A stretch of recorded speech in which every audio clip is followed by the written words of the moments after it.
நடு ராத்திரி ஏதோ சத்தம் கேட்டு நீங்க முடிச்சு பாக்குறீங்க. பார்த்தா உங்க வீட்டு டிவி தானா ஆன் ஆயிருக்கு. அதுல உங்க ஃபியூச்சரும் பாஸ்டும் தெரிஞ்சா எப்படி இருக்கும்? பயங்கரமா இருக்கும்ல. இப்படி ஒரு சூப்பரான கதைக்களத்தை கொண்ட 2018ல வெளிவந்த மிரேஜ் படத்தை தான் இன்னைக்கு நம்ம பார்க்க போறோம். இப்பவே சொல்லிடுறேன், படம் சும்மா தாறுமாறா இருக்கும். நீங்க எதிர்பார்க்கறத விட படம் வேற லெவல்ல இருக்கும். இந்த படத்தை ஒரு வருஷத்துக்கு முன்னாடியே நம்ம சேனல்ல நான் போட்டிருக்கேன். ஆனா அப்ப ஆடியோவும் எடிட்டிங் குவாலிட்டியும் கொஞ்சம் கம்மியா இருந்துச்சு. அதனால தான் மறுபடியும் எடிட் பண்ணி இந்த படத்தை உங்களுக்காக போடுறேன். இந்த 2 வருஷத்துல நான் எடிட் பண்ண படங்கள்ல எனக்கு ரொம்ப பிடிச்சதுன்னு இந்த படத்தை கண்டிப்பா சொல்லுவேன். எனக்கு தெரிஞ்சு எல்லா சேனலுமே இந்த படத்தை போட்டிருப்பாங்க. இவ்வளோ ஏன், நம்ம தலைவன் மிஸ்டர் தமிழன் கூட 4 வருஷத்துக்கு முன்னாடியே இந்த படத்தை போட்டிருக்காரு. ஆனா அதுல கூட நிறைய பேரு அதை எனக்கு புரியலன்னு கமெண்ட்ல போட்டிருப்பாங்க. ஏன்னா படம் அந்த அளவுக்கு பயங்கரமா குழப்பம். ஆனா கவலைப்படாதீங்க, நான் ரொம்ப தெளிவா அக்கு வேற ஆணி வேற இந்த கதையை சொல்றேன். சோ ப்ளீஸ் ப்ளீஸ் ப்ளீஸ் தயவு செஞ்சு ஹெட்செட்டை போட்டு கொஞ்சம் அமைதியா உட்கார்ந்து இந்த படத்தை பாருங்க. உங்களுக்கு வீடியோ முடியும் போது வேற லெவல் எக்ஸ்பீரியன்ஸ் கொடுக்கும். அதுக்கு நான் கேரண்டி. அங்க வீடியோக்குள்ள போவோம். Welcome to yellow back Tamil explanation.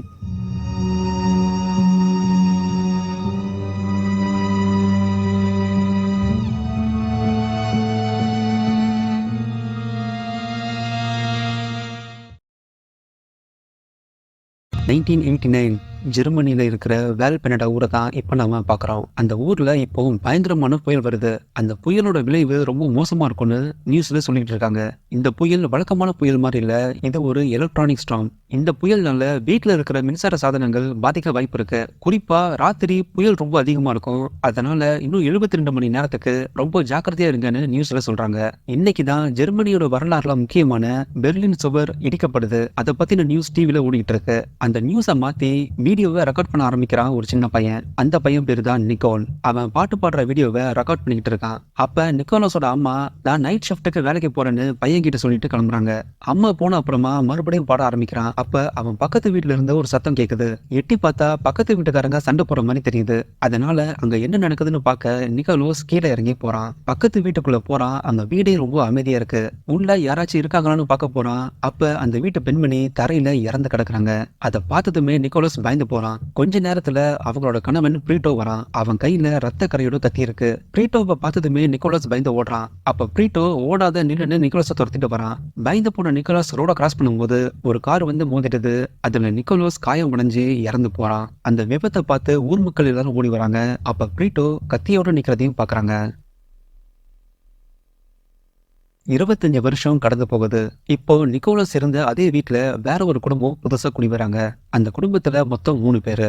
மனைவி பேரு ராய், அவருடைய கணவன் தான் டேவிட். இவங்களுக்கு குளோரியான்னு ஒரு அழகான பெண் குழந்தை இருக்கு. இவங்க இப்பதான் இந்த வீட்டுக்கு குடி வராங்க. அதனால அவங்க பொருட்கள் எல்லாத்தையும் வீட்டுக்குள்ள வச்சுக்கிட்டு இருக்காங்க. இவங்க வீட்டுக்கு எதிர் வீட்டுல ஆல்பர்ட்டும் அவனோட அம்மா கிளாராவும் வாழ்ந்து வராங்க. ஆல்பர்ட் ராயோட முன்னாள் காதலன். ஆல்பர்ட் பைலட்டா இருக்கான். வெளியே போகும்போது அம்மா கிட்ட போயிட்டு வரேன்னு சொல்லி கிளம்புறான். ஆனா அவங்க அம்மா வானத்தையே பார்த்துக்கிட்டு இருக்காங்க. 25 வருஷத்துக்கு முன்னாடி ஒரு பயங்கரமான புயல் வந்துச்சு. அதே மாதிரி மறுபடியும் ஒரு புயல் வருதுன்னு ஆச்சரியமா பார்த்துட்டு இருக்காங்க. ஆல்பர்ட் கிளம்பி போகும்போது ராய் வரா. இன்னைக்கு நைட் எங்க வீட்டுல தான் சாப்பாடு, அதனால மறக்காம நீயும் உன்னோட அம்மாவும் நைட்டு சாப்பிட வாங்கன்னு சொல்றா. அதுக்கு ஆல்பர்ட்டும் சரின்னு சொல்றான். ராய் அவ பொண்ணு குளோரியாவை ஸ்கூல்ல விட்டுக்கிட்டு ஹாஸ்பிட்டலுக்கு போறா. ராய் அந்த ஹாஸ்பிட்டல்ல நர்ஸா வேலை பார்க்கறா. எமர்ஜென்சியா ஹார்ட் ஆப்ரேஷன் பண்ணணும்னு பேஷண்ட்டை கூட்டிட்டு போறா. அங்க ஆப்ரேஷன் பண்றதுக்கு சீஃப் டாக்டர் வர்றாரு. அவர்கிட்ட ராய், நீங்க எழுதின ஆர்டிகளை நான் படிச்சு பார்த்தேன், ரொம்ப நல்லா இருந்துச்சு. அடுத்த ஆர்டிகல் எப்போ பப்ளிஷ் பண்ண போறீங்கன்னு கேட்கறா. அதுக்கு டாக்டர், நீ இவ்வளோ இன்ட்ரெஸ்டா ஆர்டிகல் படிக்கிறியே, எதுக்காக நீ மெடிக்கலை கண்டினியூ பண்ணலன்னு கேட்குறாரு. அதுக்கு ராய், நான் ஒரு ஹார்ட் சர்ஜனா ஆகிறது தான் என் வாழ்க்கையில மிகப்பெரிய கனவா இருந்துச்சு. ஆனா குளோரியா பிறந்ததுக்கு அப்புறமா என்னால அதை கண்டினியூ பண்ண முடியல. அதனாலதான் நான் படிப்பை பாதியிலே விட்டுட்டேன்னு சொல்றா. ஒருவேளை நான் மட்டும் படிச்சிருந்தேன்னா இந்த ஹாஸ்பிட்டல்லையே பெஸ்ட் சர்ஜனா நான் தான் வந்திருப்பேன்னு சிரிச்சுக்கிட்டே சொல்றா. அன்னைக்கு வீடு முழுக்க சுத்தம் பண்ணி பொருட்களை வச்சுட்டு இருக்காங்க. அப்ப ஒரு ரூம்ல ஒரு பழைய டிவி இருக்கிறத பாக்குறாங்க. அந்த டிவிக்கு மேல கேமராவும் இருக்கு. டிவியை பார்த்து ஆச்சரியப்பட்டு அங்க வேற என்ன இருக்குன்னு எடுத்து பாக்குறாங்க. அங்க நிறைய வீடியோ கேசட் இருக்கிறதையும் கவனிக்கிறாங்க. அந்த கேசட்ல என்ன இருக்குன்னு பார்க்கலாம்னு முடிவு பண்றாங்க. அதுல ஒரு கேசட்டை டேவிட் கவனிக்கிறான். சரியா இதே நாள்ல 25 வருஷத்துக்கு முன்னாடி அந்த கேசட்ல ரெக்கார்ட் பண்ணிருக்காங்க. அதனால அதுல என்னதான் இருக்குன்னு தெரிஞ்சுக்க போட்டு பாக்குறாங்க. அந்த வீடியோல ஒரு சின்ன பையன் பாட்டு பாடிட்டு இருக்கான். வீடியோவை கொஞ்ச நேரம் பார்த்துட்டு டிவியை ஆஃப் பண்றாங்க. ஆனா டிவி ஆஃப் பண்ணதுக்கு அப்புறமா மறுபடியும் தானா ஆன் ஆகுது.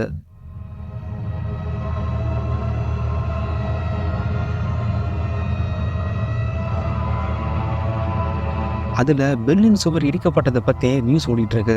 அதை பார்த்து டேவிட் ஷாக் ஆகுறான். ஏன்னா அந்த டிவில இப்போ எந்த கனெக்ஷனுமே இல்லை, தானா ஓடிட்டு இருக்கு.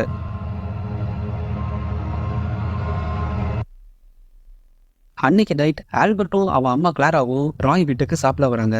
அப்ப டேவிட் அந்த டிவியை பத்தி ஆல்பர்ட் கிட்ட சொல்றான். அப்ப ஆல்பர்ட், நீ சொல்றது நம்புற மாதிரியே இல்ல. 25 வருஷத்துக்கு முன்னாடி ஒளிபரப்பான டிவி நியூஸ் உன் டிவில எப்படி வந்துச்சு? அந்த சிக்னல் இங்க வர்றதுக்கு வாய்ப்பே இல்லைன்னு சொல்றான். அப்ப ராய் வீடியோ கேசட்ல பார்த்த அந்த சின்ன பையனை பத்தி சொல்றா. அதுக்கு ஆல்பர்ட், அந்த பையன் பேரு நிக்கோலஸ், அவன் என்னோட பெஸ்ட் ஃப்ரெண்ட். சின்ன வயசுல நாங்க எப்பவுமே ஒன்னாதான் இருப்போம். அவன் பெரிய பாடகனா வரணும்னு ஆசைப்பட்டான். ஆனா இதே நாள்ல ஒரு கார் ஆக்சிடென்ட்ல அவன் இறந்து போயிட்டான்னு சொல்றான். ராய் அவன் எப்படி இறந்தான்னு கேக்குறா. அப்ப ஆல்பர்ட் அங்க நடந்ததை ஃபுல்லா சொல்றான். எங்க வீட்டு பக்கத்து வீட்டுல ஒரு கொலை நடந்துச்சு. அந்த கொலையை நிக்கோலஸ் பார்த்துட்டான். அதை பார்த்து பயந்து வரும்போது கார் மோதி இறந்து போயிட்டான்னு சொல்றான். அந்த நாள் எனக்கு ரொம்ப நல்லாவே ஞாபகம் இருக்கு. அன்னைக்கும் இதே மாதிரி பயங்கரமா புயல் அடிச்சது. அந்த புயல்னால நாங்க படிச்ச ஸ்கூல்ல கிளாக் டவர்ல இடி விழுந்து பவர் கட் ஆயிடுச்சு. அதனால ஒரு வாரத்துக்கு ஸ்கூல்ல லீவ் விட்டாங்கன்னு சொல்றான். அப்ப ஆல்பர்ட் அம்மா கிளாரா இதை பத்தி பேசாம சாப்பிடுங்கன்னு சொல்லி பேச்ச மாத்துறாங்க. டேவிட் ஆல்பர்ட் சொன்னதை பத்தி நெட்ல தேடி பார்க்கறான். அப்ப அந்த வீட்டுல வாழ்ந்த நிக்கோலஸ் இறந்து போன நியூஸை பார்க்கறான். அது மட்டும் இல்ல, பக்கத்து வீட்டுல மனைவியை கொலை பண்ண பிரீட்டோ அரெஸ்ட் ஆன நியூஸையும் பார்க்கறான். அந்த நியூஸ்ல பிரீட்டோவை போலீஸ் விசாரிக்கும் போது அவன் தன்னோட மனைவியை கொண்டுட்டு அவ உடம்ப அவனுடைய மாட்டுப்பானையில புதைக்கலாம்னு முடிவு பண்ணியிருந்திருக்கான். ஆனா அதுக்கு முன்னாடியே நிக்கோலஸ் பார்த்ததால பொதுமக்கள்லாம் வந்து மாட்டிக்கிட்டான்னு சொல்லியிருக்கான். அது மட்டும் இல்ல, அரெஸ்ட் ஆன கொஞ்ச நாள்லயே பிரீட்டோ ஜெயில சூசைட் பண்ணிக்கிட்டான். இதை பத்தி பேசும்போது ராய் நேரம் ஆயிடுச்சு, பேசாம போய் தூங்குங்கன்னு சொல்றா. அப்ப டேவிடோட பாக்கெட்ல தீப்பெட்டி இருக்கிறத கவனிக்கிறா. அந்த தீப்பெட்டியை பார்த்ததும் மறுபடியும் சிகரெட் பிடிச்சிங்களான்னு கேட்கறா. அதுக்கு டேவிட், நான் ஒரு ஹோட்டல்ல தங்கியிருந்தேன், அங்க சிகரெட் கொடுத்தாங்க, அதனால ஒரே ஒரு சிகரெட் தான் பிடிச்சேன், இனிமேல் நான் அதை கூட பிடிக்க மாட்டேன்னு சொல்லி அந்த தீப்பெட்டியை ஜன்னல் வழியே வெளியே தைக்க போறான். அன்னைக்கு ராத்திரி எல்லாரும் படுத்து தூங்குறாங்க.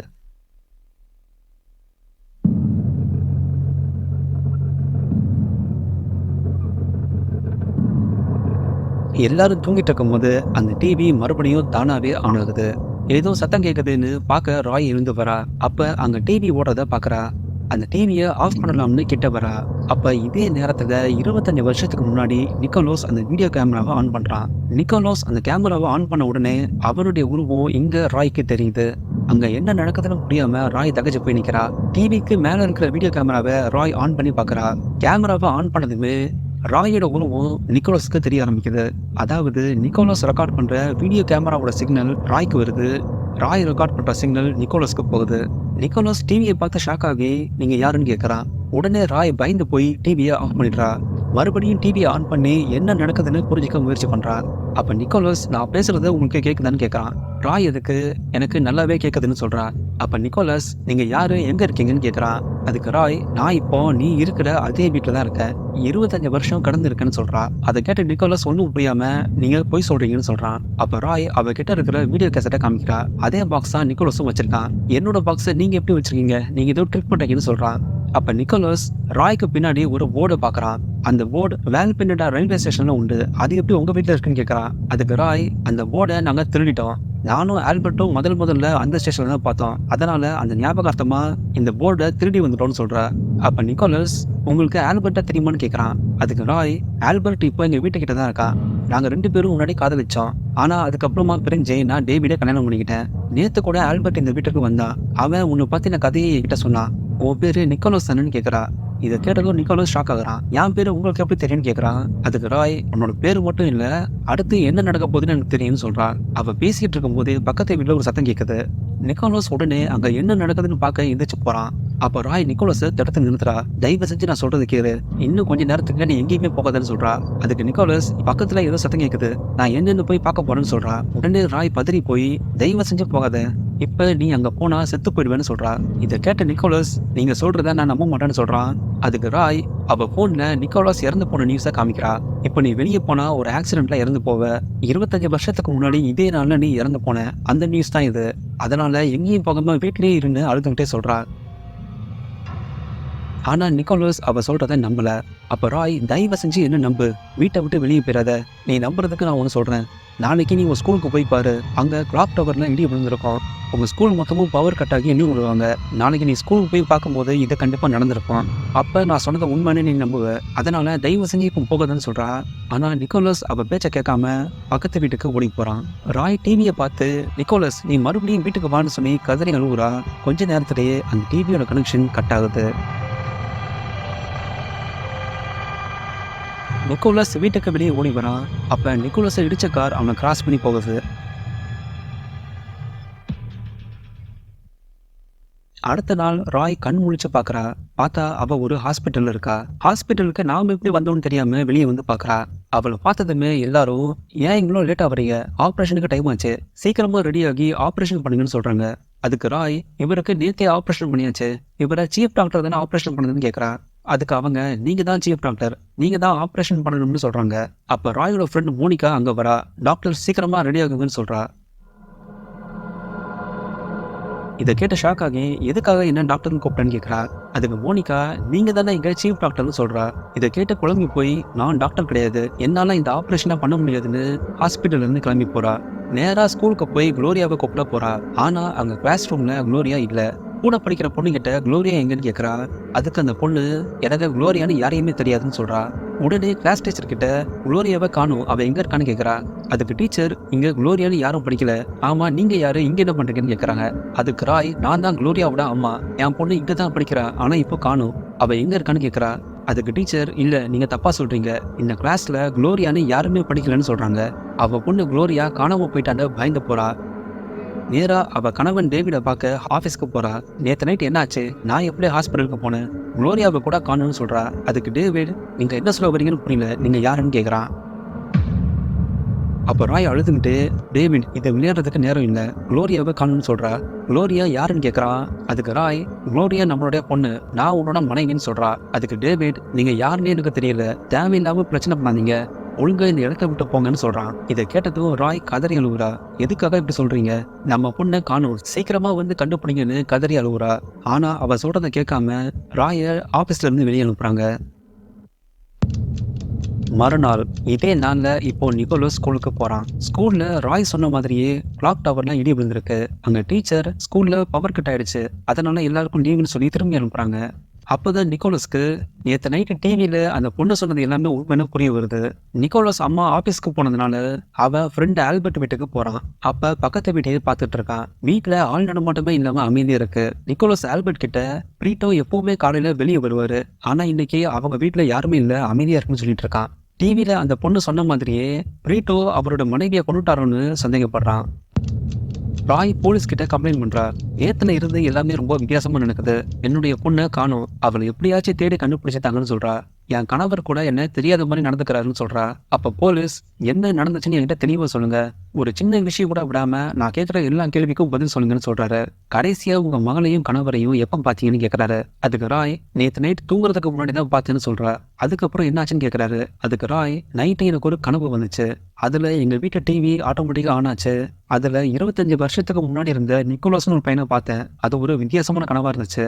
கனவு முடிச்சு பார்த்தா நான் ஹாஸ்பிட்டல்ல இருந்தேன், நான் அங்க ஒரு நர்ஸா வேலை பார்க்குறேன், ஆனா எல்லாரும் என்ன டாக்டர்னு கூப்பிடுறாங்க.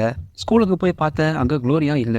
நேரா என் கனவுல பார்க்க போனேன், ஆனா அவர் என்ன யாருன்னு தெரியாத மாதிரி நடந்துக்கிட்டாரு, என்னை சுத்தி என்ன நடக்குதுன்னு எனக்கு புரியலன்னு சொல்லி அழுகுறா. அதுக்கு போலீஸ், நீங்க சொல்ற எல்லாத்தையும் நாங்க விசாரிச்சு பார்த்தோம், நீங்க சொன்ன மாதிரி நேற்று எதுவுமே நடக்கல, குளோரியான்னு இங்க யாருமே இல்ல, அதே மாதிரி டேவிட் உங்க கணவர் இல்லைன்னு சொல்றாரு, உங்களை மெடிக்கல் செக்அப் பண்ணணும்னு சொல்றாரு. மறுநாள் ராய ஹாஸ்பிட்டலுக்கு கூட்டிட்டு போறாரு. அங்க நிறைய டெஸ்ட் எடுத்து பாக்குறாங்க, ஆனா எல்லாமே நார்மலா இருக்கு. அப்ப டாக்டர் ராய ஒரு ரூமுக்கு கூட்டிட்டு போறாரு. இது உங்களுடைய ரூம், நீங்க தான் எனக்கு சீஃப் டாக்டர், இந்த ஹாஸ்பிட்டல்லே பெஸ்ட் டாக்டர் நீங்க தான், என்னுடைய சீஃப் டாக்டரும் நீங்க தான் சொல்றாரு. அந்த ரூமை பார்த்து ராய் ஷாக் ஆகுறா. ஏன்னா அந்த ரூம்ல அவ போட்டோஸ்லாம் இருக்கு. அப்ப அந்த டாக்டர், நேத்து நீங்க ஒரு 8 வயசு பொண்ணுக்கு ஆப்ரேஷன் பண்ணீங்க, அந்த பொண்ணு ஏற்கனவே ரொம்ப கிரிட்டிக்கலான ஸ்டேஜ்ல இருந்தா, அவளுக்கு ஆப்ரேஷன் பண்ணாலும் பழைக்க மாட்டான்னு எல்லாருக்குமே தெரியும், ஆனாலும் நீங்க ரிஸ்க் எடுத்து ஆப்ரேஷன் பண்ணீங்க, ஆனா முடிவுல அந்த பொண்ணு இறந்து போயிட்டா, அதை உங்களால தாங்க முடியாம நீங்க மயங்கி விழுந்தீங்க, அதனால ஹாஸ்பிட்டல் பெட்ல உள்ள வச்சிருந்தோம். மறுநாள் நீங்க முடிச்சதுக்கு அப்புறம் தான் நீங்க ரொம்ப குழம்பி போயிட்டீங்க. அந்த இறந்து போன பொண்ணை உங்க மகளா நீங்க கற்பனையா நினைச்சுக்கிட்டீங்க.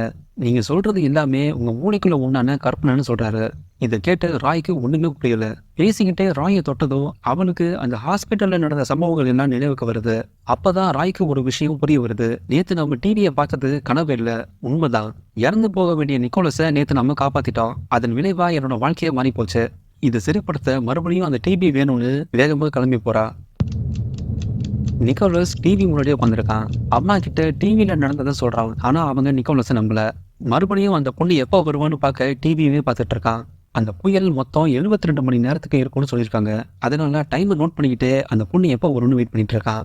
ஆனா டிவியில எந்த ஒரு சிக்னலும் வரவே இல்லை. அன்னைக்கு பிரீட்டோ வீட்டை விட்டு வெளியே போறத பாக்குறான். உடனே கிளம்பி பக்கத்து வீட்டுக்கு போறான். வீடே ரொம்ப அமைதியா இருக்கு. கதவை உடைச்சி வீட்டுக்குள்ள என்ன இருக்குன்னு பார்க்க போறான். பிரீட்டோ நேரா அவனுடைய மாட்டு பண்ணைக்கு போறான். அங்க மாடை வெட்டுறதுக்கு இருக்கிற ஆயுதங்கள் எல்லாத்தையும் எடுத்துக்கிட்டு கார்ல போட்டுக்கிட்டு திரும்பி வரான். நிக்கோலஸ் எல்லா ரூமையும் பாக்குறான். ஆனா அங்க யாருமே இல்ல. கடைசியா பாத்ரூம்குள்ள போய் பாக்குறான். அங்க பிரீட்டோவோட மனைவி இறந்து கிடக்குறாங்க. அவங்கள பார்த்து பயத்துல உறைஞ்சு போறான். அந்த நேரத்துல பிரீட்டோ மறுபடியும் வீட்டுக்கு வரான். என்ன பண்ணுன்னு தெரியாம அங்க இருக்கிற கட்டல் கடியில போய் ஒளிஞ்சுக்கிறான். பிரீட்டோ அந்த பாத்ரூம்குள்ள போறான். கையில கிளவுஸ் மாட்டிக்கிட்டு ஒரு ரம்பத்தை எடுத்து அவன் மனைவி உடல்ல துண்டு துண்டா வெட்ட ஆரம்பிக்கிறான். இதை எல்லாத்தையும் நிக்கோலஸ் ஒளிஞ்சு நின்று பார்த்துக்கிட்டு இருக்கான். அப்ப அவன் கிட்ட ஒரு வாட்சை கவனிக்கிறான். கொஞ்ச நேரத்துல பிரீட்டோவுக்கு ஒரு ஃபோன் கால் வருது. அந்த ஃபோன் கால்ல நான் என்னுடைய வாட்சை உங்க ரூம்ல மறந்து வச்சுட்டு வந்துட்டேன். அந்த வாட்ச் கிடைக்குதான்னு தேடி பாருங்கன்னு யாரும் சொல்றாங்க. அதுக்கு பிரீட்டோ வாட்ச் இங்கதான் எங்கேயாச்சும் இருக்கும், நான் உடனே தேடி பார்த்து எடுத்து வைக்கிறேன்னு சொல்லி போன் அமைக்கிறான். பிரீட்டோவுக்கு ஃபோன் கால் பண்ணது வேற யாரும் இல்ல, ஆல்பர்ட்டோட அம்மா கிளாரா. ராய் அந்த டிவியை போட்டு பார்க்கறதுக்காக அவ வீட்டுக்கு போய் பார்க்கறா. அப்ப வீட்டோட கதவு உடஞ்சிருக்கிறது கவனிக்கிறா. டிவியை தேடி ரூம்குள்ள போய் பார்க்கறா. ஆனா அங்க டிவி இல்லை. கொஞ்ச நேரத்துல ஒரு பொண்ணு ஓடி வந்து, யாரு நீ, என் வீட்டுக்குள்ள என்ன பண்றான்னு சொல்லி கத்துறா. பின்னாடியே டேவிடும் இறங்கி வரான். ராயை பார்த்ததுல ஷாக் ஆகி, காலையிலேயே ஆபீஸ்ல நீ வந்து பிரச்சனை பண்ண, மறுபடியும் எதுக்காக என் வீட்டுக்கு வந்த, ஒழுங்கு வெளியே போ, இல்லைன்னா போலீஸ்க்கு ஃபோன் பண்ணுவேன்னு சொல்றான். கொஞ்ச நேரத்துல ராயை தேடி அங்க போலீஸும் வருது. உடனே ராய் அங்கிருந்து தப்பிச்சு பக்கத்து வீட்டுல போய் ஒளிஞ்சுக்கிறா. போலீஸ் ராயை பத்தி விசாரிச்சுட்டு இருக்காங்க. அப்பதான் ராய் அங்க பிரீட்டோவை பாக்குறா. ஆக்சுவலா பிரீட்டோ போலீஸ் கிட்ட மாட்டி சூசைட் பண்ணி செத்து போயிருக்கணும். ஆனா இவ எப்படி உயிரோட இருக்குன்னு பாக்குறா. கூடவே ஆல்பர்ட்டோட அம்மா கிளாராவும் நிக்கிறாங்க. அப்பதான் பிரீட்டோவும் கிளாராவும் கல்யாணம் பண்ணிக்கிட்டது அவளுக்கு தெரிய வருது. அந்த நேரத்துல ஆல்பர்ட் ஏர்போர்ட்டுக்கு கிளம்பி போறான். அந்த கார்ல ராய் ரகசியமா ஏறி உட்காந்துக்கிறா. கொஞ்ச தூரம் போனதும் ஆல்பர்ட்டை கூப்பிடுறா. ராயை பார்த்ததும், யாரு நீ, என் கார்ல என்ன பண்ற, ஒழுங்கு மரியாதையே என் காரை விட்டு இறங்குன்னு சொல்றான். அப்ப ராய் ஆல்பர்ட்டை பத்தின எல்லா தகவலையும் வேக வேகமா சொல்றா. அவன் எங்க வாழ்ந்தான், எங்க படிச்சான், என்ன பண்ணான்னு மொத்தமா சொல்றா. நம்மளை பத்தி இவளுக்கு எப்படி இவ்வளவு தெரிஞ்சிருக்குன்னு ஆல்பர்ட் ஆச்சரியப்படுறான். ராய் நடந்தது எல்லாத்தையும் ஆல்பர்ட் கிட்ட சொல்றா. நாம 2 பேரும் காதலிச்சோம். அதுக்கப்புறம் தான் நான் டேவிட பார்த்தேன். எனக்கு உதவி பண்ணுன்னு கேட்கறா. அப்ப ஆல்பர்ட், நீ சொல்றது எனக்கு நம்புற மாதிரியே இல்ல, நாம 2 பேரும் எப்படி காதலிச்சோன்னு கேட்கறான். அதுக்கு ராய், அந்த நாள் எனக்கு நல்லா ஞாபகம் இருக்கு. நான் ட்ரெயின்ல ஜன்னல் சீட்டு கிட்ட உட்காந்து வந்துட்டு இருந்தேன். அப்ப என் ஆப்போசிட்ல நீ உட்காந்த. நான் இறங்கும் போது தவறி உன் மேல விழுந்து அப்ப என் காலில் அடிபட்டுடுச்சு. எனக்கு உதவி பண்றதுக்காக நீ வேல்பெண்டா ஸ்டேஷன்ல இறங்குன. நாம 2 பேரும் நல்ல ஃப்ரெண்ட்ஸ் ஆகி காதலிக்க ஆரம்பிச்சோம். அப்புறம் தான் டேவிட நீ இன்ட்ரோடியூஸ் பண்ண. கொஞ்ச நாள்ல நாம 2 பேரும் பிரிஞ்சு போனோம். டேவிட நான் காதலிச்சு கல்யாணம் பண்ணிக்கிட்டேன்னு சொல்றா. ஆனா இது எதுவுமே ஆல்பர்ட்டுக்கு நம்புற மாதிரி இல்ல. என்னால உனக்கு எந்த உதவியும் பண்ண முடியாதுன்னு சொல்லி கிளம்பி போறான். அப்ப ராய் ஆல்பர்ட்டை தொட்டு பாக்குறா. அவ ஆல்பர்ட்டை தொட்டதும் ஆல்பர்ட் சம்பந்தமான பழைய நினைவுகள் எதுவுமே அவளுக்கு வரல. ட்ரெயின்ல நீ எதிர்க்க உட்காரல, அதனாலதான் நான் உன்னை மீட் பண்ணல, நாம 2 பேரும் காதலிக்கலன்னு சொல்றா. அதை கேட்டு ஒன்றும் புரியாம ஆல்பர்ட் கிளம்புறான். அப்புறம் நான் உங்ககிட்ட இன்னொரு முக்கியமான விஷயம் சொல்லணும். நான் சொல்றது கவனமா கீழே. உன்னோட அம்மாவோட கனவு பிரீட்டோ 25 வருஷத்துக்கு முன்னாடி அவன் மனைவியை கொண்டிருக்கான்னு சொல்றா. இதை கேட்டதும் ஆல்பர்ட் செம கோவப்படுறான். எனக்கு பிரீட்டோவை பத்தி நல்லா தெரியும். அவர் 20 வருஷமா எங்க அம்மா கூட தான் இருக்காரு. இன்னொரு வார்த்தை அவரை பத்தி தவா பேசினா நான் என்ன பண்ணுவேன்னு எனக்கே தெரியாதுன்னு தேடிட்டு போறான். அந்த நேரத்துல போலீஸ் அங்க ராயை தேடி வராரு. அப்ப ஏர்போர்ட்ல ஒரு டிவி இன்டர்வியூவை பாக்குறா. அந்த இன்டர்வியூல மிரேஜ்னு புக் எழுதின ஒரு ஆத்தர் பேட்டி கொடுக்குறாங்க. உங்க புக்கை படிக்கும் போது ரொம்ப இன்ட்ரெஸ்டிங்கா இருக்கு. ஒரு டிவி மூலியமா கடந்த காலத்தை நம்மளால பார்க்க முடியுமா, அது எப்படி சாத்தியம்னு சொல்லி கேட்கறாங்க. அதுக்கு அந்த ஆத்தர், இது ஒரு கற்பனை கதை தான். இந்த கதையை 20 வருஷத்துக்கு முன்னாடி ஒரு சின்ன பையனோட அம்மா என்கிட்ட சொன்னாங்க. அது கேட்க ரொம்ப இன்ட்ரெஸ்டிங்கா இருந்துச்சு. அதனாலதான் அந்த கதையை வச்சு நான் ஒரு புக் எழுதுனேன்னு சொல்றாங்க. இந்த பேட்டியை பார்த்ததும் ராய் ஆச்சரியப்படுறா. நமக்கு நடந்தது எல்லாமே அவங்களுக்கு எப்படி தெரிஞ்சது, அவங்க கிட்ட பேசி ஆகணும்னு அந்த ஆத்தரை தேடி கண்டுபிடிச்சு போறாங்க. அதுக்கு அந்த ஆத்தர் 20 வருஷத்துக்கு முன்னாடி ஒரு அம்மா அவன் சின்ன பையனுக்கு நடந்தது என்கிட்ட சொன்னாங்க. அந்த பையன் கற்பனையா டிவியில ஃபியூச்சரை பார்த்ததான் நினைச்சிட்டு அவங்க அம்மா கிட்ட சொல்லியிருக்கான். அந்த கதை எனக்கு ரொம்ப பிடிச்சிருந்துச்சு, அதனால நான் அது ஒரு புக்கா எழுதுனேன்னு சொல்றாங்க. அப்ப ராய், நீங்க சொல்றது கதை இல்ல, அது நிஜம்தான். அந்த சம்பவம் எனக்கே நடந்திருக்கு, நானே ஒரு ஆதாரம் தான், என்ன நம்புங்கன்னு சொல்றா. அதுக்கு அந்த ஆத்தர், அந்த மாதிரி நடக்க வாய்ப்பே இல்லை, நீங்க சொல்றது எல்லாமே உங்களுடைய கற்பனைன்னு சொல்றாங்க. அதுக்கு ராய், ஒருவேளை கற்பனையா இருந்தாலும் இந்த மாதிரி நடக்க வாய்ப்பு இருக்கா, அப்படி நடந்தா ஏன் நடக்குதுன்னு கேட்கறா. ஒருவேளை இப்படி நடந்துச்சுன்னா அதுக்கு ஒரே ஒரு வாய்ப்பு தான் இருக்கு. இந்த 2 இன்சிடென்ட்லயுமே ஒரு புயல் வந்திருக்கு. இந்த புயல்னால அந்த எலக்ட்ரிக்கல் சிக்னல் எப்படியோ கடந்த காலத்துல இருந்து நிகழ்காலத்துக்கு டிரான்ஸ்ஃபர் ஆயிருக்கு. இப்படி நடந்தா மட்டும்தான் அந்த கம்யூனிகேஷன் பாசிபிள்னு சொல்றாங்க. அப்ப மறுபடியும் ஃபியூச்சர்ல இந்த மாதிரி பேச முடியுமான்னு ராய் கேட்கறா. அதுக்கு அந்த ஆத்தர், இந்த மாதிரி பேசணும்னா பாஸ்ட்லயும் ப்ரெசென்ட்லயும் ஒரே மாதிரி சுச்சுவேஷன் நடக்கணும். 2 இன்சிடென்ட்டும் பேரலா ஒரே மாதிரி நடந்தா மட்டும்தான் இது பாசிபிள். இல்லைன்னா சாத்தியமே இல்லைன்னு சொல்றாங்க. மறுபடியும் பாஸ்ட்ல பேசணும்னா இந்த புயல் முடியறதுக்கு முன்னாடி பேசணும். இந்த புயல் கடந்து போச்சுன்னா பேசவே முடியாதுன்னு சொல்றாங்க. அப்ப ராய் டைமை பாக்குறா. புயல் மொத்தமா 72 மணி நேரம் இருக்கும். அதுக்குள்ள அந்த டிவியை கண்டுபிடிச்சி நான் பேசணும்னு சொல்றா. அந்த போலீஸ் கிட்ட எனக்கு ஒரு உதவி பண்ணுங்க. நான் காப்பாத்துற நிக்கோலஸ் இப்ப கண்டிப்பா உயிரோட தான் இருப்பான். அவன் எங்க இருப்பான்னு எனக்கு தேடி கண்டுபிடிச்சு சொல்லுங்கன்னு சொல்றா. அதுக்கு அந்த போலீஸ், நீ சொல்றத நான் எப்படி நம்புறது? நீ சொல்றத நம்புற மாதிரி ஸ்ட்ராங்கான ஒரு எவிடன்ஸ் கொடு. அப்பதான் என்னால ஆக்ஷன் எடுக்க முடியும். இல்லைன்னா என்னால எதுவுமே பண்ண முடியாதுன்னு சொல்றாரு. அப்பதான் ராய்க்கு ஒரு ஐடியா தோணுது. நீங்க கேட்ட எவிடன்ஸை நான் காமிக்கிறேன்னு சொல்லி அந்த போலீஸை மாட்டு பண்ணைக்கே கூட்டிட்டு போறா. 25 வருஷத்துக்கு முன்னாடி இங்கதான் பிரீட்டோ தன்னோட மனைவியை கொண்டு புதைச்சிருக்கான். அதை தேடி கண்டுபிடிக்கணும்னு சொல்றா. போலீஸும் அங்க தேடி பாக்குறாங்க. அங்க ராய் சொன்ன மாதிரியே எலும்பு கூட கிடைக்குது. இப்போ ராய் போலீஸ் கிட்ட நீங்க கேட்ட எவிடன்ஸ் நான் கொடுத்துட்டேன், இப்பயாச்சும் எனக்கு ஹெல்ப் பண்ணுங்கன்னு கேட்கறா. அதுக்கு அந்த போலீஸ், என்னால உனக்கு டைரக்டா ஹெல்ப் பண்ண முடியாது. நீ வீட்டை உடைச்சி அத்துமீறி போனதுக்காக விசாரிக்க நான் உன்னை ஸ்டேஷனுக்கு கூட்டிட்டு போனோம். அதனால என்னால உனக்கு அபிஷியலா ஹெல்ப் பண்ண முடியாது. அதனால நீயே தப்பிச்சு போற மாதிரி இந்த காரை விட்டு ஓடிடுன்னு சொல்லி ஒரு அட்ரஸ் கொடுக்குறாரு. அந்த அட்ரஸ் தான் நிக்கோலஸோட அட்ரஸ். ராய் போலீஸ் கிட்ட நன்றி சொல்லிட்டு நிக்கோலஸை தேடி அந்த அட்ரஸ்க்கு ஓடி போறா. போலீஸ் பிரீட்டோவையும் அவன் மனைவி கிளாரா மற்றும் கிளாராவோட தம்பியையும் அரெஸ்ட் பண்றாங்க. பிரீட்டோ மனைவி கொலையை பத்தி விசாரிக்க ஆரம்பிக்கிறாங்க. ராய் நிக்கோலஸை தேடி அந்த அட்ரஸ்க்கு போய் பாக்குறா. ஆனா அந்த வீட்டுல இருக்கிறது நிக்கோலஸ் இல்ல, டேவிட். டேவிட் அங்க தனியா இல்ல. ஹாஸ்பிட்டல்ல நர்ஸா வேலை செய்யற மோனிகா கூட இருக்கான். மோனிகாக்கும் டேவிடுக்கும் தொடர்பு இருக்கு. ராய் கதவை தட்டுனதும் மோனிகா வரா. டாக்டர், நீங்க இதுக்கு என் வீட்டுக்கு வந்தீங்கன்னு கேட்கறா. அப்ப ராய், நான் நிக்கோலஸை பார்க்கணும் வழி விடுன்னு வீட்டுக்குள்ள வந்து பாக்குறா. வீட்டுக்குள்ள ஒரு தீப்பெட்டியை கவனிக்கிறா. அந்த தீப்பெட்டியை தான் ஆரம்பத்துல டேவிட் பாக்கெட்ல இருந்து ராய் எடுத்தா. ரூம்குள்ள டேவிடையும் பாக்குறா. அவனை பார்த்ததுமே பயங்கர கோவப்படுறா. நீ என்ன ஏமாத்திட்ட, எனக்கு தெரியாம என் ஃப்ரெண்டு கூட நீ தொடர்பு இருந்திருக்கன்னு சொல்லி திட்டுறா. அப்ப டேவிட், தயவு செஞ்சு இந்த விஷயத்த யார்கிட்டயும் சொல்லாத, என் மனைவிக்கு தெரியாம பாத்துக்கோன்னு சொல்றான். அதுக்கு ராய், இந்த விஷயம் யாருக்கும் தெரியக்கூடாதுன்னா நீ எனக்கு ஒரு உதவி பண்ணணும். நிக்கோலஸ்ங்கிற ஒரு நபருடைய அட்ரஸ் எனக்கு வேணும்னு கேட்கறா. அப்ப டேவிட், நான் அதுக்கு என்ன பண்ண முடியும்னு கேட்கறான். அதுக்கு ராய், நீ பேங்க்ல வேலை செய்யற, உன் பேங்க்ல எல்லாருடைய டீட்டெயிலும் இருக்கும். அதை வச்சு நிக்கோலஸோட அட்ரஸை தேடி கண்டுபிடிச்சுதான்னு சொல்றான். டேவிட கூட்டிட்டு நேரா பேங்குக்கு போய் அங்க நிக்கோலஸை பத்தின டேட்டா இருக்கான்னு தேடி பாக்குறாங்க. கடைசியா ஒரு வழியா நிக்கோலஸோட அட்ரஸை ராய் கண்டுபிடிச்சிடுறா. நேரா நிக்கோலஸை பார்க்க வேகமா கிளம்பி போறா. அதே நேரத்துல போலீஸ் பிரீட்டோவை விசாரிக்க ஆரம்பிக்கிறாங்க. 25 வருஷத்துக்கு முன்னாடி நீங்க உங்க மனைவியை கொண்டு இருக்கீங்க. அந்த எலும்பு கூடுகளை நாங்க கண்டுபிடிச்சிட்டோம். DNA டெஸ்ட்ல அது உங்க மனைவின்னு தெரிய வந்துச்சுன்னா நான் உங்களை அரெஸ்ட் பண்ணுவேன். அதுக்கு முன்னாடி நீங்களே உங்க குற்றத்தை ஒத்துக்கோங்கன்னு சொல்றான். அதுக்கு பிரீட்டோ, நான் எதுவும் சொல்ல மாட்டேன், நான் என் லாயர் கிட்ட பேசணும்னு சொல்றான். அதுக்கு போலீஸ், நீங்க எதுவும் சொல்ல தேவையில்லை, ஆனா எல்லாத்தையும் நான் சொல்றேன்னு பிளாஷ்பேக்கை சொல்ல ஆரம்பிக்கிறான். உங்களுக்கும் ஆல்பர்ட்டோட அம்மா கிளாராவுக்கும் தொடர்பு இருந்திருக்கு. இந்த விஷயம் உங்க மனைவிக்கு எப்படியோ தெரிஞ்சிருக்கு. அதனால உங்களை கையும் களவுமா பிடிக்க அவங்க ஊருக்கு போறேன்னு சொல்லி கிளம்புனாங்க. ஆனா அவங்க எங்கேயும் போகல, அதே ஊர்ல தான் காத்துட்டு இருந்தாங்க. அன்னைக்கு ராத்திரி பிரீட்டோவை பார்க்க கிளாரா வீட்டுக்கு வந்தாங்க. கொஞ்ச நேரத்துல அவங்க பின்னாடியே பிரீட்டோட மனைவியும் வராங்க. பிரீட்டோவும் கிளாராவும் ஒன்னா இருக்கிறத பார்த்து கோவத்துல கத்தி எடுத்து குத்த வராங்க.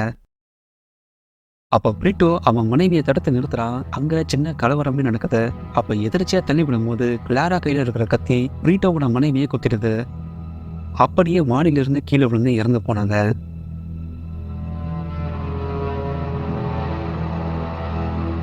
உடனே கிளாரா அங்கிருந்து கிளம்பி வீட்டுக்கு போயிட்டாங்க. அப்படி போகும்போது கிளாராவோட வாட்சை மறந்து வச்சுட்டு போயிட்டாங்க.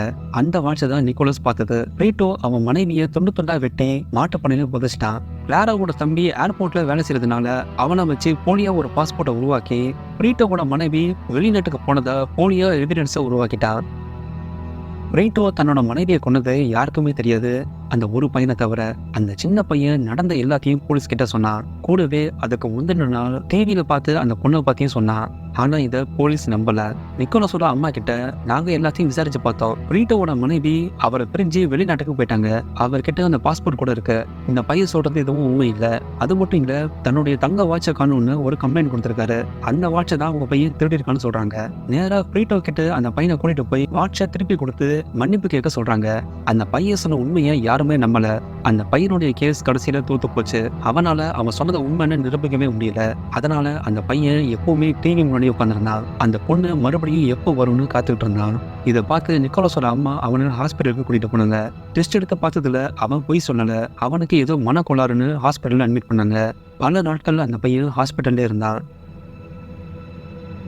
கடைசியில நாம சொல்றதை யாருமே நம்ப மாட்டாங்க. அதனால நாம சொன்னது எல்லாமே கற்பனைன்னு ஒத்துக்கணும். அப்பதான் நம்மள ஹாஸ்பிட்டல்ல இருந்து வெளியே விடுவாங்கன்னு அந்த பையன் புரிஞ்சுக்கிட்டான். கொஞ்ச நாள்ல அந்த பையன் ஹாஸ்பிட்டல்ல இருந்து வெளியே வந்தான். ஆனா அவனுக்கு அவன் சொன்னதை நிரூபிச்சாகணும்னு நினைச்சான். அதுக்கு ஒரே ஒரு வழி தான் இருக்கு. டிவியில பார்த்த அந்த பொண்ணை தேடி கண்டுபிடிக்கணும். அந்த பொண்ணை கண்டுபிடிக்கிறதுக்கு அவன் கிட்ட ஒரே ஒரு பொருள் தான் இருந்துச்சு, வேல்பினடா ஸ்டேஷன். அதனால அந்த பையன் அந்த ஸ்டேஷன்லயே காத்துட்டு இருந்தான். பல வருஷமா அந்த பொண்ணு எப்போ வரும்னு காத்துட்டு இருந்தான்.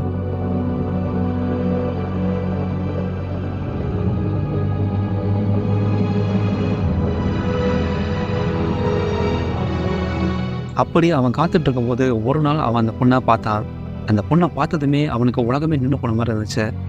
அந்த பொண்ணுக்கு எதிர் சீட்டில் போய் உட்காந்தா. அவங்க 2 பேரும் பழகி காதலிச்சு கல்யாணம் பண்ணிக்கிட்டாங்க.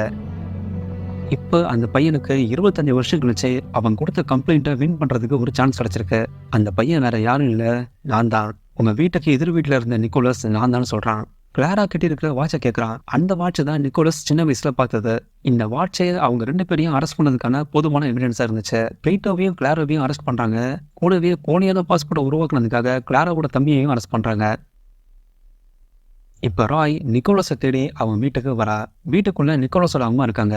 நீ வருவேன்னு நிக்கோலஸ் சொன்னா, கொஞ்ச நேரம் இங்கேயே வெயிட் பண்ணு, நிக்கோலஸ் வருவான்னு சொல்றாங்க. அப்ப ராய் அங்க இருக்கிற போட்டோஸை பாக்குறா. அப்பதான் ராய்க்கு தெரிய வருது, அந்த போலீஸ் தான் நிக்கோலஸ். அது மட்டும் இல்ல, நிக்கோலஸை தான் அவ இப்போ கல்யாணம் பண்ணியிருக்கா. கொஞ்ச நேரத்துல நிக்கோலஸ் அங்க வந்துடுறான். ராயை பார்த்து, என்ன மன்னிச்சிடு, நான் தான் நிக்கோலஸ்னு உங்ககிட்ட முன்னாடியே சொல்லியிருக்கணும். ஆனா நீயாவே எல்லா உண்மையும் தேடி கண்டுபிடிக்கணும் தான் நான் காத்துட்டு இருந்தேன்.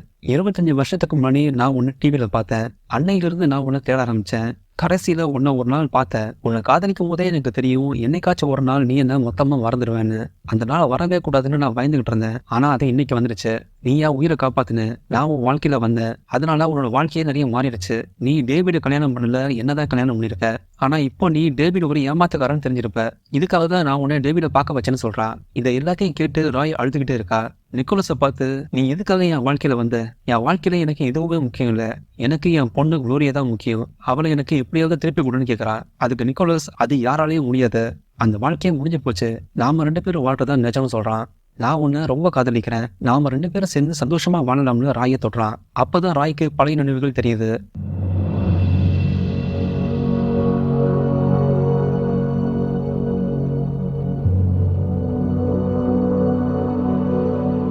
அவங்க 2 பேரும் காதலிச்சு கல்யாணம் பண்ணது எல்லாம் நினைவுக்கு வருது. ஆனா அப்பா கூட ராய், எனக்கு என்னோட மக வேணும், என்னால அவளை பிரிஞ்சிருக்க முடியாது. நான் மறுபடியும் அந்த டிவியை ஆன் பண்ணி என் பாஸ்ட்டை மாத்தணும். என் வாழ்க்கை முன்னாடி எப்படி இருந்துச்சோ அதே மாதிரி மாத்தணும். என் பொண்ணு நான் திருப்பி பார்க்கணும்னு சொல்றா. அதுக்கு நிக்கோலஸ், அந்த டிவி இப்போ இல்லை, அது தொலைஞ்சு போச்சுன்னு சொல்றான்.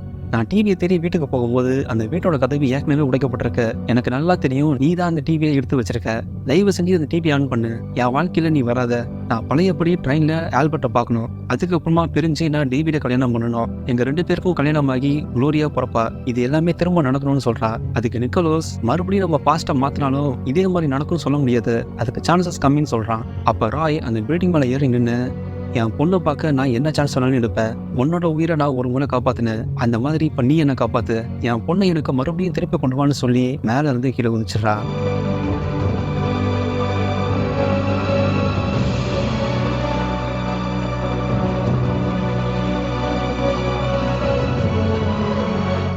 நிக்கோலஸோட கண்ணு முன்னாடியே ராய் இறந்து போறா. உடனே நிக்கோலஸ் அழுதுகிட்டே கீழே போறான். அந்த டிவியை நிக்கோலஸ் தான் பத்திரமா எடுத்து வச்சிருக்கான். புயல் முடிகிறதுக்கு முன்னாடியே அந்த டிவியை ஆன் பண்ணுறான். அந்த கேமராவை ஆன் பண்ணதும் 1989 இருக்கிற நிக்கோலஸை பார்க்குறான்.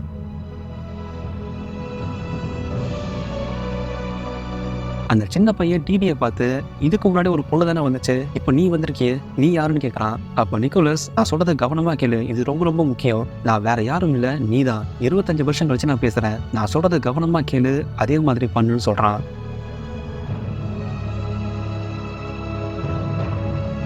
ராய் மறுபடியும் முடிச்சு பார்க்குறா. இப்போ அவள் பக்கத்துலேயே அவள் பொண்ணு குளோரியா இருக்கா. குளோரியாவை பார்த்ததும் சந்தோஷத்தில் கெட்ட பிடிச்சிக்கிறா. தன்னோட பொண்ணு அவள் வாழ்க்கையில் திரும்பி வந்துட்டான்னு ரொம்ப சந்தோஷப்படுறா. கீழே இறங்கி வந்தா அங்கே அவள் கணவன் டேவிட் இருக்கா. டேவிட் ராயை பார்த்து, ஏன் திடீர்னு வித்தியாசமாக நடந்துக்கிறேன்னு கேட்குறான். அப்போ ராய் வேகமாக கீழே இறங்கி வந்து அவள் வீட்டுக்கு பின்னாடி தேடுறா. அப்போ ஆரம்பத்தில் டேவிட் தூக்கி போட்ட அந்த தீப்பொடியை கண்டுபிடிக்கிறா. அதை வச்சு டேவிட் வேற ஒரு பொண்ணு கூட தொடர்புல இருக்கான்னு தெரிஞ்சுக்கிறா. இப்போ நேராக அந்த மாட்டு பண்ணைக்கு போறா. அங்கே புதஞ்சிருக்கிற பிளேட்டோ மனைவியோட எலும்புகளை எடுக்கிறா. கொஞ்ச நேரத்துல அங்க போலீஸ் வராங்க. அப்ப ராயை விசாரிக்க ஒரு போலீஸ் வராரு. அந்த போலீஸ் வேற யாரும் இல்ல, நிக்கோலஸ். ராயை பார்த்ததுமே நிக்கோலஸ்க்கு பழைய நினைவுகள் ஞாபகத்துக்கு வருது. சந்தோஷத்துல ராய் நிக்கோலஸை கெட்டி அணைச்சுக்கிறா. ராய் இப்ப அவளுக்கு துரோகம் பண்ண கணவன் டேவிடை விட்டு பிரிஞ்சு வந்து அவன் மகனோட சேர்ந்து நிக்கோலஸ் கூட சந்தோஷமா வாழ்ந்து வரா.